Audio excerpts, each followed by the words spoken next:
Hello बच्चों, let's read this question. The question says when an object is moved towards the plane mirror. Option first, image moves away from the object. Option second, size of the image increases. Option third, image moves closer to the object. And option fourth, size of the image decreases. तो इस question के अंदर हमसे क्या बोल रखा है कि जब एक ऑब्जेक्ट को हम प्लेन मिरर की तरफ मूव करवाते हैं तो गिवन ऑप्शंस में से कौन सा करेक्ट होगा. तो बात करते हैं हम लोग की कंसेप्ट की कंसेप्ट की यदि बात की जाए इस क्वेश्चन के लिए की कंसेप्ट, तो क्या की कंसेप्ट यूज होगा. हमें ये पता होना चाहिए कि प्लेन मिरर से जो इमेज बनती है वो एक तो सेम साइज की बनती है जिस साइज की हमारे पास ऑब्जेक्ट है. एंड सेकेंडली जो इमेज बनेगी वो प्लेन मिरर से उतनी डिस्टेंस पे बनेगी जितनी डिस्टेंस पे उससे ऑब्जेक्ट रखी हुई है. सो प्लेन मिरर से यदि मैं बात करता हूं इमेज की, तो इमेज हमारे पास क्या बनती है, एक तो same size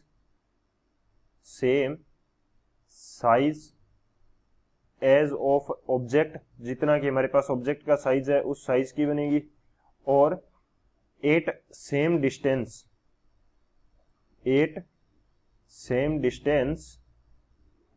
as that of object from mirror.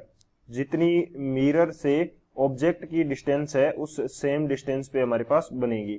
जैसे मैं बात करता हूं कि ये मेरे पास कोई प्लेन मिरर है, इससे किसी डी डिस्टेंस के ऊपर ऑब्जेक्ट रखी हुई है. सो इसकी इमेज भी पीछे की तरफ कहां पे बनेगी, डी डिस्टेंस पे ही इसकी इमेज बनेगी और साइज दोनों का क्या होगा, सेम होगा. तो ये हमारा मेन की कंसेप्ट रहेगा. इस की कंसेप्ट की हेल्प से इस क्वेश्चन को सोल्व करते हैं. अब यदि सॉल्यूशन की बात की जाए तो सॉल्यूशन हमारे पास क्या हो जाएगा. इस क्वेश्चन के लिए हमें बोल रखा है कि जब हम ऑब्जेक्ट को क्या करते हैं, मूव कराते हैं प्लेन मिरर की तरफ, तो जैसे पहले हमारे पास कहां पे थी, ये डी डिस्टेंस पे थी. की कंसेप्ट के अंदर देखा तो इमेज भी हमारी डी डिस्टेंस पर बन रही थी.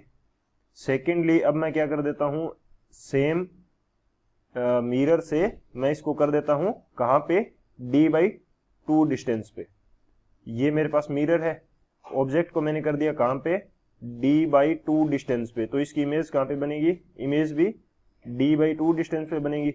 सो इसका मीनिंग क्या हुआ, जब हमने डिस्टेंस कम कर दी ऑब्जेक्ट की मिरर से, तो यानी कि इसका मीनिंग हुआ कि हम मूव करवा रहे हैं towards the mirror. So move towards the mirror, हमने ऑब्जेक्ट को क्या करवाया, मिरर की तरफ मूव करवा दिया.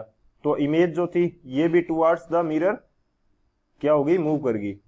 इमेज भी कहां बनी, towards the mirror.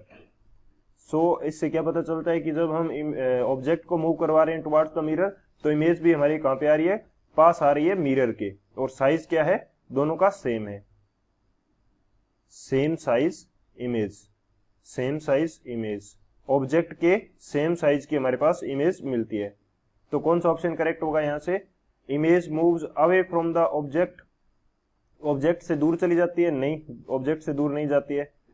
Size of the image increases, image का साइज सेम रहता है, इंक्रीज नहीं होता. थर्ड क्या बोल रखा है, image moves closer to the object, जब मिरर के पास आ रही है तो ऑब्जेक्ट के भी क्या आएगी, पास आएगी, ऑब्जेक्ट के भी पास आ जाएगी, क्योंकि ऑब्जेक्ट की डिस्टेंस तो हमने मिरर से उतनी है.